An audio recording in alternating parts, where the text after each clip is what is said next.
دلته چې ورته راغلو د هلکان دلته تیکه تیکه سوي وو، 5 دانې مالونه هم دلته تیکه تیکه پراته وو، دوی هم تیکه تیکه پراته وو. نو چې د مور یې ویلې چې زه ورته راغلم او د ورور مې ویلې چې زه ورته راغلم، ورته راورسېدلم. هغه د ما زوی شفیق الله یې وښوده چې په دې کې سا وه، ویلې ادې ادې یې ویلې.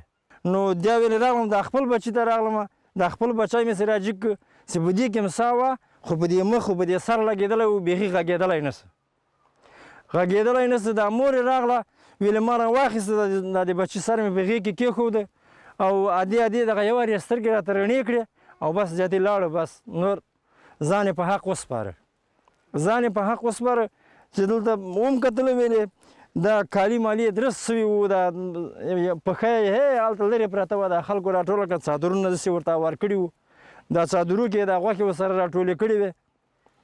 نو زه هیله هغه تر کاله پورې مې ځان راورساو چې راغلم دا خلکو دا هلکان دا شهیدان یې په څادرو کې اچولي وو او رایه وړې کاله ته. نو موږ دا مور یې بیخي بدې ورځې کولې، تیکه تیکه وو، بیخي دا غوښې موږ سره راټولې کړې. نو خو یوه ډېره یوه سخته صحنه وه.